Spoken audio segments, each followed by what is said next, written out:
आज आपको एक अजीबो गरीब प्रेम की कहानी सुनाती हूँ। जानते हैं, ये जो हवेली है वो ठाकुरों की है। बहुत ही रुआब था।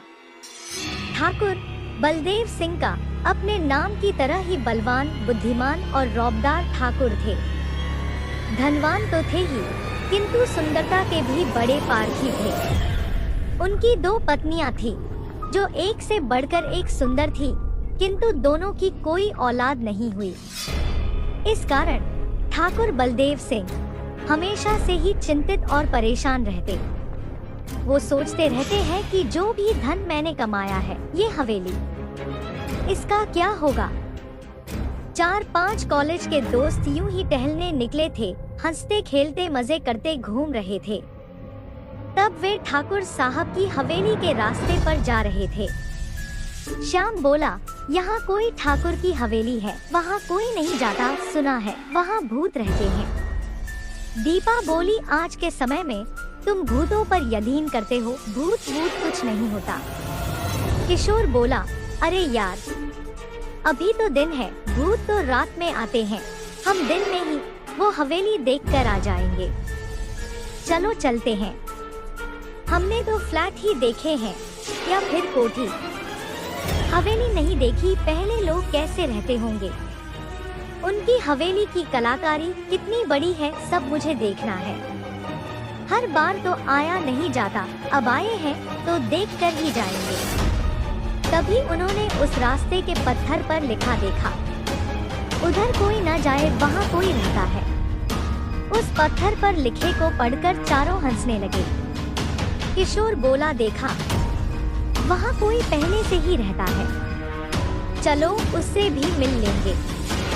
अरे नहीं यार, ये लोग हमें सावधान कर रहे हैं कि वहाँ भूत रहते हैं। ये नहीं पढ़ा कि वहाँ कोई न जाए। श्याम डींगे मारते हुए बोला, हमने आज तक किसी का कहना माना है, हमेशा अपने मन की है। आज भी अपनी इच्छा से ही उधर भी जाएंगे, देखें भला हमें कौन रोक सकता है। उसके इतना कहने की ही देरी थी, तभी न जाने कहां से एक गाड़ी वहां आकर रुकी। उसमें से एक व्यक्ति उतरा और बोला, कहिए, आप कहीं जाना चाहते हैं? इतनी देर से जो जैनी शांत होकर उनकी बातें सुन रही थी, बोली, हमें कहीं नहीं जाना, हम अब घर जाएंगे। नहीं, प्रशांत उत्सुकता से बोला, आए हैं तो उस हवेली को देखकर ही जाएंगे, मैंने इससे पहले कभी हवेली नहीं देखी। दीपा बोली, जैनी ठीक कह रही है, अब हमें घर चलना चाहिए। देखा नहीं, इस रास्ते पर भी कोई आ जा नहीं रहा, मुझे तो डर लग रहा है। तुम लड़कियां तो होती ही डरपोक हो, गाड़ी वाले से बोला, क्या तुम हवेली का रास्ता जानते हो? जी, मेरा तो यही कार्य है, भटके हुओं को मंजिल तक पहुंचाना। थोड़ी ना नुकुर के बाद पांचों गाड़ी में बैठ जाते हैं। गाड़ी चलने लगती है। किशोर बोला, क्या तुम यहीं रहते हो? जी, नीलिमा ने पूछा, तब तो तुम हवेली का भी रास्ता जानते होंगे। जी, मेरा यही काम है, भटके हुओं को मंजिल तक पहुंचाना। जैनी बोली, क्या इसने ये 2-4 संवाद ही रटे हुए हैं, इससे कुछ भी पूछना व्यर्थ है। किशोर बोला, अब तक तुम कितने लोगों को मंजिल तक पहुंचा चुके? बहुत हैं, जो भी हवेली में जाना चाहता है।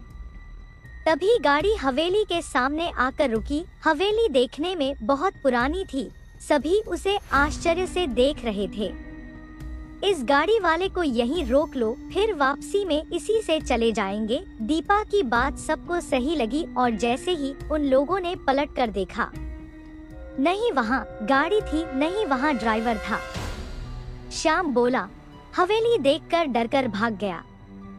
सभी हवेली की तरफ बढ़े। जैसे जैसे वो आगे बढ़ रहे थे, वैसे वैसे ही रास्ते भी साफ होते जा रहे थे, किंतु उन्होंने उल्लास में इस ओर ध्यान ही नहीं दिया। दीपा बोली, वाह यार, पहले लोग इतनी बड़ी बड़ी हवेलियों में रहते थे, क्या ठाठ थे, क्या शान थी। हवेली का बड़ा दरवाजा खोलकर वो अंदर घुसे। पहले उन्होंने हवेली को चारों तरफ से घूम घूम कर देखा। इस चक्कर में उन्हें स्मरण ही नहीं रहा कि दिन ढलने लगा है। जब वो लोग अंदर गए तो वहाँ की शान देखते ही रह गए। ऐसा लग रहा था जैसे कोई वहाँ रहता है। तब श्याम ने आवाज लगाई, कोई है, कोई है। तभी एक बहुत सुंदर महिला किसी एक कमरे से बाहर आई और बोली, आइए, आप लोगों का स्वागत है। जैनी बोली, देखो, यहाँ तो पहले से ही कोई रहता है, वैसे ही इसे भूतिया हवेली कहकर बदनाम कर रखा है। उस महिला से बोली, आप अकेली रहती हैं या और भी कोई यहाँ रहता है? वो महिला मुस्कुराकर बोली, आप आइए तो सही और लोगों से भी मुलाकात हो ही जाएगी। उनके लिए खाने का भी प्रबंध किया गया। तब दीपा ने पूछा, आप इस हवेली में कब से रह रही हैं? बरसों हो गए, उसने मुस्कुराकर कहा। ये हवेली किसकी है और इसे भूतिया हवेली क्यों कहते हैं? यहाँ तो आप बड़े ठाठ से रह रही हैं, देखने में किसी राजघराने की लग रही हैं। वो मुस्कुराई। आप हमें इसकी कहानी बताइए। तब उसने कहानी सुनानी आरंभ की थी। ठाकुर बलदेव सिंह परेशान थे, मेरे पश्चात इस हवेली और मेरी धन संपत्ति का क्या होगा? फिर क्या हुआ? फिर एक दिन ठाकुर बलदेव सिंह इस गांव में टहलने निकले। एकाएक उनके घोड़े के सामने एक बहुत ही सुंदर लड़की आ गई, जिसे वो देखते ही रह गए। श्याम बोला, बिल्कुल आप ही की तरह होगी। वो मुस्कुराई। तू बीच बीच में टोकना बंद कर, पहले पूरी कहानी तो सुन ले। दीपा ने डांटा और बोली, कौन थी वो लड़की?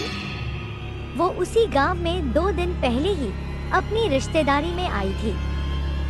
उसे देखकर ठाकुर साहब अपना दिल दे चुके और उन्होंने उस लड़की का पता लगाया और विवाह की बात की। उसके घर रिश्ता भेजा। गरीब घर की लड़की के लिए इतने बड़े परिवार से रिश्ता आया, कौन मना कर सकता था? खूब धूमधाम से दोनों का विवाह हुआ। उसकी सुंदरता देखकर ठाकुर साहब की पहली दोनों पत्नियां जल भून गईं। रूपा देखने में जितनी सुंदर उतनी ही होशियार भी थी। दोनों उसे नीचा दिखाने और परेशान करने का कोई मौका हाथ से जाने नहीं देती थी। ठाकुर साहब तो उसकी सुंदरता में इस तरह खोया कि वो नहीं चाहता था कि उसकी रूपा को कोई भी परेशानी हो और उसका सौंदर्य किसी भी तरह से कम हो जाए। और उसका पागलपन इस कदर बढ़ा, वो अपने वंश को भी आगे बढ़ाना नहीं चाहता था। जैनी ने पूछा, भला ऐसा क्यों? वो नहीं चाहता था कि उसकी रूपा बच्चा पैदा करे और अपना सौंदर्य खो दे। रूपा ने समझाया भी, माँ बनना एक औरत के लिए सौभाग्य की बात है। माँ बनकर तो उसका सौंदर्य और निखर उठेगा, किंतु ठाकुर किसी भी तरह नहीं माना। उसका बस चलता तो वो अपनी रूपा के लिए हमेशा जवान और सुंदर रहने की जड़ी बूटी खिला देता, किंतु ऐसा तो संभव ही नहीं है। जो भी इस पृथ्वी पर आया है उसे तो एक न एक दिन जाना ही होता है। रूपा तो माँ बनने के लिए तड़प रही थी। ठाकुर की पहली दोनों पत्नियां भी नहीं चाहती थी कि रूपा के कोई संतान हो। उनके विवाह को 1 बरस हो गया, तभी रूपा का रूप और अधिक निखरने लगा, जिसके चलते ठाकुर की प्रसन्नता का कोई ठिकाना नहीं रहा। किंतु वो ये नहीं जानता था कि रूपा के इस निखार का कारण उसका माँ बनना ही है। रूपा उसे बताना चाहती थी, किंतु डर के कारण बता नहीं पाई। पता नहीं सच्चाई का पता चलने पर ठाकुर क्या कर बैठे। सभी बच्चे बैठे हुए उत्सुकता पूर्वक उसकी कहानी सुने जा रहे थे। उन्हें स्मरण ही नहीं रहा कि रात्रि गहरी हो चुकी है। आगे क्या हुआ? सभी एक साथ बोले। एक दिन ठाकुर ने एक बहुत बड़े चित्रकार को बुलाया और रूपा का चित्र बनाने को कहा। चित्रकार भी रूपा का सौंदर्य देखकर दंग रह गया और अपने अनुभव से ताड़ गया, ये स्त्री माँ बनने वाली है। जब वो रूपा का चित्र बना रहा था, पता नहीं उसे क्या सूझा, उसने रूपा की गर्भवती वाला चित्र बनाया। शायद वो चित्र के माध्यम से ठाकुर को खुशखबरी देना चाहता था। ताकि उसे और अधिक धन पुरस्कार रूप में मिले, किंतु हुआ इसके विपरीत। ठाकुर को क्रोध आ गया और रूपा के सुडौल तन को इस रूप में देखकर आग बबूला हो उठा और चित्रकार को इनाम देने के बदले उसे दंड सुना दिया। जब चित्रकार को अपनी गलती का एहसास हुआ, उसने सोचा मरना तो है ही, क्यों न इस ठाकुर के अजीब प्रेम को हकीकत दिखला दी जाए। तब वो बोला, सौंदर्य कितना भी सुंदर क्यों न हो, एक न एक दिन नष्ट हो ही जाना है। फूल भी सुंदर होते हैं, किंतु एक समय पश्चात उन्हें भी मुरझाना पड़ता है। इसी तरह नारी हो या नर, एक न एक दिन उसे वृद्धि होना है और उसके तन को नष्ट होना ही है। चित्रकार की बातों से ठाकुर को सीख तो नहीं मिली, किंतु वो चिंतित अवश्य हो गया। उसने रूपा के सौंदर्य को इसी तरह बरकरार रखने के लिए उसके लिए एक शीशे का ताबूत बनवा दिया। इसमें उसकी पहली 2 पत्नियों की भी साजिश थी। उन्होंने ही बताया था, इसके सौंदर्य को बरकरार रखने के लिए इसे शीशे के बक्से में बंद करवा दो। रूपा के सौंदर्य को लेकर वो इतना गंभीर था, उसके लिए कुछ भी करने को तैयार था और उसने वैसा ही किया। ठाकुर का अजीबो लरीब प्रेम रूपा पर भारी पड़ रहा था। अब तो उसकी जान पर भी बन आई थी। उसने ठाकुर से कहा भी, मैं इसके अंदर मर जाऊंगी और मेरा सौंदर्य भी नष्ट हो जाएगा, किंतु ठाकुर ने उसकी एक न सुनी और रूपा को शीशे के ताबूत में बंद करवाकर उसे अपने ही कमरे में रखा। रूपा का दम घुटने लगा। उसने ठाकुर से कहा भी, उसके हाथ भी जोड़े, किंतु ठाकुर ने उसकी एक न सुनी। रूपा के पेट में बच्चा भी था। भूख और दम घुटने के कारण उसकी मौत हो गई। शाम को जब ठाकुर कमरे में आया, तब उसने सबसे पहले रूपा को देखना चाहा, किंतु अब उसमें कोई हलचल नहीं हो रही थी। उसने उसे कई बार पुकारा, रूपा रूपा, किंतु रूपा का सौंदर्य ही उसकी जान दुश्मन बन गया था और वो मर चुकी थी। ठाकुर ने वैद्य जी को बुलाया, तब उन्होंने बताया, ये दम घुटने से मर चुकी है और इसके पेट में तुम्हारे वंश का वारिस भी था। इतना सुनते ही ठाकुर की मनस्थिति और दराब हो गई। उसने चित्रकार के चित्र को उठाकर देखा। इसका अर्थ वो समझ गया था और मैं समझ ही नहीं सका, नहीं जानने का प्रयत्न किया। अब उसे रह रहकर अपनी गलती का एहसास हो रहा था। उसने रूपा का कोई संस्कार नहीं किया, उसको उसी तरह शीशे के ताबूत में बंद कर दिया और स्वयं भी उसी कमरे में बंद हो गया अपनी रूपा के साथ। आगे क्या हुआ? तभी श्याम बोला, मैं जरा वॉशरूम होकर आता हूँ। जब वो आया तो वो कांप रहा था और अपने दोस्तों से कुछ कहना चाहता था, किंतु वे तो उस महिला की कहानी सुनने में मशरूफ थे। वो श्याम से मुस्कुराकर बोली, तुम भी बैठकर कहानी सुनो।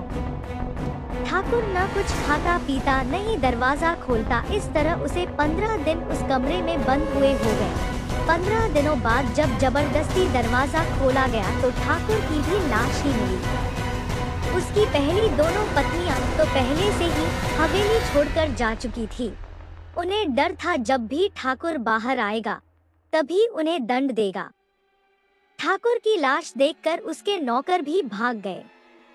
तब से दोनों इसी हवेली में भटक रहे हैं। उनकी आत्मा को शांति भी नहीं मिली। प्रशांत बोला, वो आपको नहीं मिले, फिर आप यहाँ इस तरह कैसे रहती हैं? तभी श्याम बोला, क्या तू भी न कुछ भी बोलता रहता है, कहकर चिल्लाने जैसे स्वर में बोला, उस दिन तूने मेरे पैसे भी नहीं दिए और ये दीपा अपने को क्या समझती है। उसके इस तरह के व्यवहार से सभी देखने लगे। वो हाथों के इशारे से कुछ कहना चाहता था, किंतु कोई नहीं समझा। जैसे ही वो लोग उस महिला की तरफ पलटे, वहाँ कोई नहीं था। तब श्याम बोला, ये औरत और कोई नहीं, रूपा की ही आत्मा थी। क्या? सभी डर से कांपने लगे। मैं भी तो कहूँ, इतनी रात गए कोई कैसे हमारी खातिरदारी करने लगा, वो भी भूतिया हवेली में? तुझे कैसे पता चला कि वो औरत नहीं रूपा का भूत है? जब मैं वॉशरूम गया तभी मैंने वो ही तस्वीर टंगी देखी जिसका वो जिक्र कर रही थी। तब जैनी बोली, चलो उस दरवाजे की तरफ से बाहर निकलते हैं। जैसे ही वो लोग दरवाजे की तरफ गए, वो दरवाजा बंद हो गया। अब वो जिस भी दरवाजे की तरफ जाते बंद हो जाता। तभी एक आवाज गूंजी, मैं तो बरसों से बंद हूँ, क्या तुम मेरा अकेलापन दूर नहीं करोगे? हम दोनों पति पत्नी तड़प रहे हैं, अब तुम लोग यहीं रहोगे हमारे साथ। उसके इतना कहते ही उन्हें लगा जैसे वो हवेली घूम रही है और वे सभी दहशत के कारण बेहोश हो गए। हवेली पर सूरज की किरण पड़ी, वे पांचों अभी भी ऐसे ही पड़े थे। तभी दीपा ने आंख खोली और पानी के छींटे मारकर अपने दोस्तों को भी उठाया। उन्हें लग रहा था जैसे उन्होंने कोई डरावना सपना देखा। वो उठे और भागने लगे। तभी जेनी ने उन्हें रोक दिया और बोली, अब दिन है, ठाकुर साहब का कमरा ढूंढो। ये क्या पागलपन है? सभी बोले। जेनी बोली, आए हैं तो एक नेक कार्य भी करके जाएंगे। सभी उसकी मंशा समझ गए और सबने मिलकर वो कमरा ढूंढ ही लिया। वो ताबूत भी हवेली के पीछे ही। उन्होंने लकड़ियां इकट्ठी की और 2 चिताएं तैयार की और जितना भी उन्हें ज्ञान था कुछ गूगल से मंत्रोच्चारण करके उनका दाह संस्कार किया और अपने घर के लिए चल पड़े।